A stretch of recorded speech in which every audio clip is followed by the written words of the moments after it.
Here's a question that I had. Is it possible that walking our dogs on the leash through the neighborhood, through parks, actually makes them age faster? For most dog owners, exercising a dog includes or is mainly about walking them, maybe a couple times a day.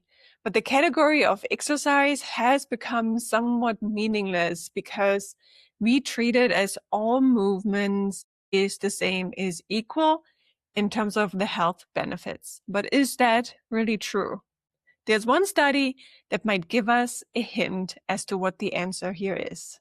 The study, published in 2023, investigated the relationship between gait speed and cognition in 95 dogs.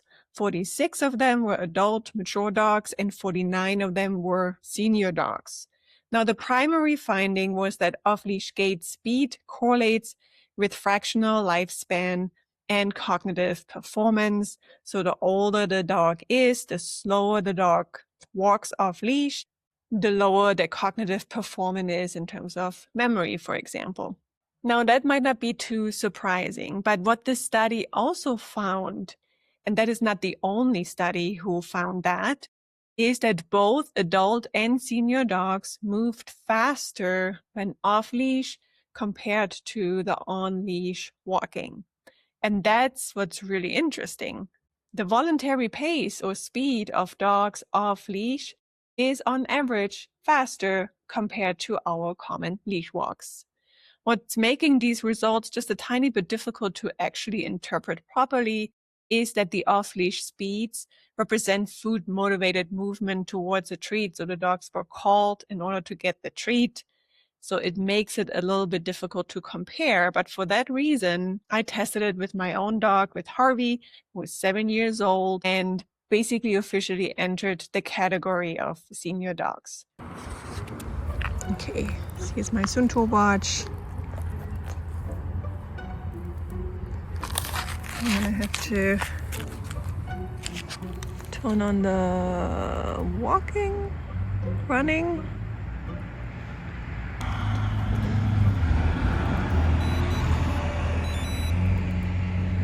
And we're gonna walk nicely together. Easy, buddy. Heel. Okay. That's about my speed.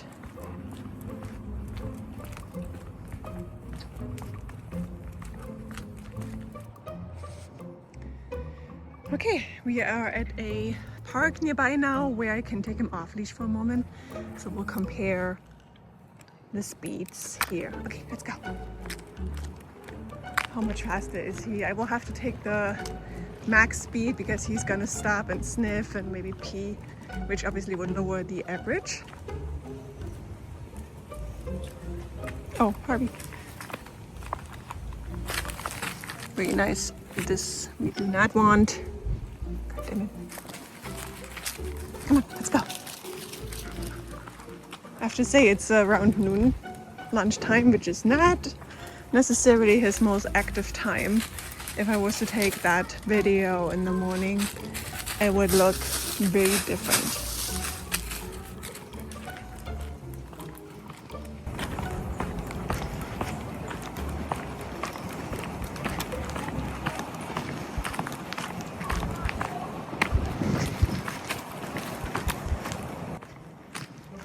Harvey is now a little over 7 years old, so he officially joined the senior dog club based on common average numbers of 7 years, and hopefully he will stay young and fit for many more years.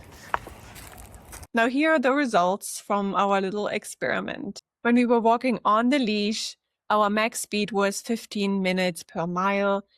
If I take Harvey off leash on that particular day, during a time when he isn't really active and it was already quite hot, he chose to pace or trot at 13 minutes per mile, which is about 17% faster than on the leash. Now, for a dog trotting, a 17% increase in speed is actually quite substantial because the energetic cost of locomotion rises non-linearly with speed. That difference often reflects maybe more than just trying a little harder. It can indicate meaningful differences in stride length, cadence, efficiency, conditioning, or even gait mechanics. So imagine you are a medium or large dog and you mostly go on leashed walks. And most of the time you have to walk slower than what you actually would want to do. Or on top of it, you also have to adjust your pace exactly to your handler because you're in a heel position or under a heel command. Now, over the years, you can imagine how this might change body posture, but also the mental attitude, the cognition, potentially the motivation to explore. So the real question becomes, are leash walks really exercise? Maybe we have to differentiate here between small and big dogs. And if not, are there maybe more impulse control training than actually physical exercise? The truth probably lies somewhere between doing nothing but leash walks and believing every dog needs high intensity exercise. Most dogs seem to enjoy moving, period. And if you ever watch them off leash, you'll notice they often settle into a pace that feels natural to them. But maybe pace isn't the most interesting part.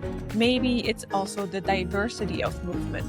Stepping over logs, climbing rocks, slowing down to investigate a scent, accelerating for a few strides, balancing on uneven ground, changing direction without us asking them to.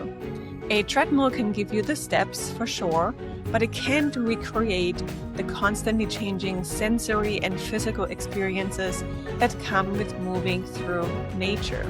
Of course, not everyone has forests or trails, but because even small changes, different surfaces, new environments, a fallen tree to climb over, a patch of sand instead of pavement, all can add a surprising amount of richness to how a dog experiences movement. It is worth getting a little bit more creative when it comes to our daily walks with our dogs. That's it for today. I'm Dr. Melanie, and I'll see you in the next one.